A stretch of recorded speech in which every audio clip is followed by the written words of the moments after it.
Manatiling bata sa mundong maraming nagmamatanda. Siya nga. Paaraw tayo. Paaraw tayo mga tol. May mga bagay ba tayo sa buhay na hindi natin masyado ina-appreciate? Pansin mo yun? Akala natin laging tungkol lang sa material yung basehan ng dapat mong ipagpasalamat araw-araw. Gaya nito, sikat ng araw sa umaga. Pag hindi mo na ito ginagawa, parang hindi mo na na-appreciate yung totoong mas importanteng hindi pwedeng bilhin pa ng pera. Kailan nyo ma-appreciate ang magpaaraw sa sikat ng umaga pag may sakit ka na? Kagaya nun, mayaman ka sa health.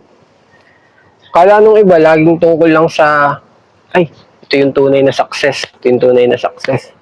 Hindi, meron tayong minsan napapansin na mas importanteng dapat pasalamatan, hindi lang dun sa material, pero ang ginagawa ng tao ngayon, nakatingin sa material. Pero itong liwanag na ito, salamat sa gumawa nito. Nakakalakas siya.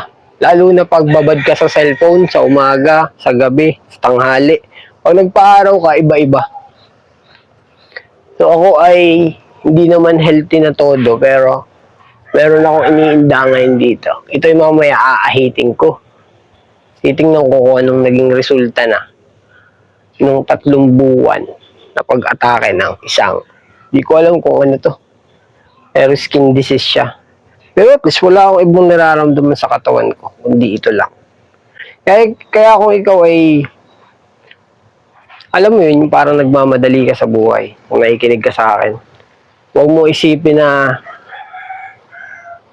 wala ka pang nararating. Alam mo yun, yung nagmamadali ka. Nawawalan ka na ng tunay na pasalamat sa mga bagay na mas dapat mong tingnan. Kagaya niyan, healthy ka. Wala ka ng sakit. Kasama mo pamilya mo. Alam mo yung mga ganun. May trabaho ka. Okay to, nangyayari to. Alam mo yun. Binahaba ko lang yung usapan dahil sa isang liwanag. Sarap ng araw. Paaraw din kayo.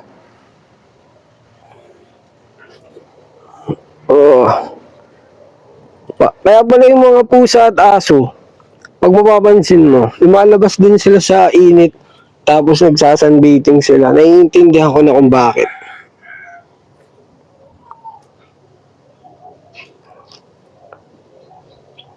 Yun namin yung mga tunay na dapat bigyan pansin. Pero kailangan pa rin natin ng material.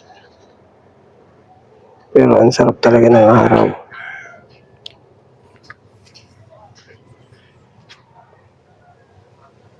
Ito ang sundin nyo.